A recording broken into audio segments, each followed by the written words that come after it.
You know what the PML is? प्रधानमंत्री की लाल आंख is PMLA. It has nothing to do with Prevention of Money Laundering Act. Please, you flip It it. is प्रधानमंत्री की लाल आंख, मतलब कि ED भेज दो, जो मर्जी करवा लो। तो ये लाल आंख जुडिशरी पे भी है उसका मतलब?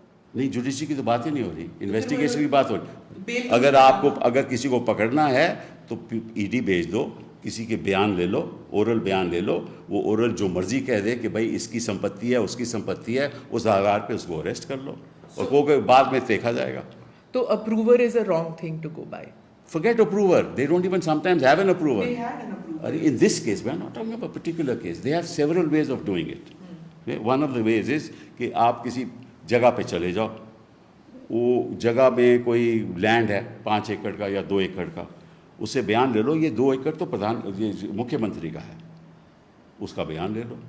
आपके पास कोई एविडेंस नहीं है, आप मुख्यमंत्री को नोटिस दे दो, उसका बयान आप बताओ नहीं, और मुख्यमंत्री बोलो ये तो आपकी ज़मीन है, बोला मेरी कोई ज़मीन नहीं है, चलो तुम्हें अरेस्ट कर लिया।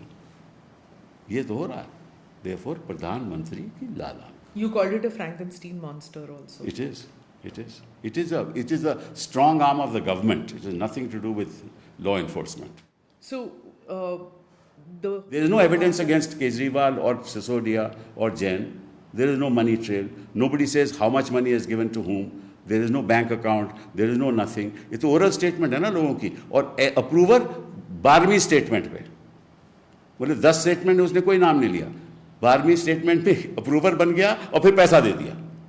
क्या इसी बात पे आपने बोला था कि it is not a golden period. अब because it is a Kapil Sibbal who said it, you're on thin ice, but it's a Kapil Sibal who has said it, so contempt पे आपको अंदर नहीं किया। What is contempt? किसी और What is lawyer को अंदर contemptuous कर in देते। this? What is contemptuous When in you this? say it's not a golden period. It is not a golden period. I say so. It's not a golden period for democracy in this country. It is not a golden period for the media of this country. It is not a golden period for the election commission of this country. It's not a golden period for the governors of this country. It's not a golden period for India.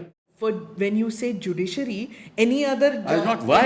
What's wrong? Is judiciary something that is so that we must accept everything that the judiciary You says? tell me, sir, you practiced there for 50 I years. don't accept it. I say More so. than 50 years. I say so. I don't accept it.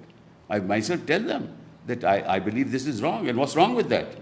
I don't think there's anything wrong. What the Chief Justice of India, Chandrachud, has said, that once a judgment is rendered, it is public property, and anybody can criticize it. उन्होंने let's see बोला था जब आपने कहा था। What वो तो does- justice हाँ, Justice. that's all right, that's all right. There's nothing wrong with that. हम किसी की तौहीन नहीं करना चाहते. We have the great respect for the institution.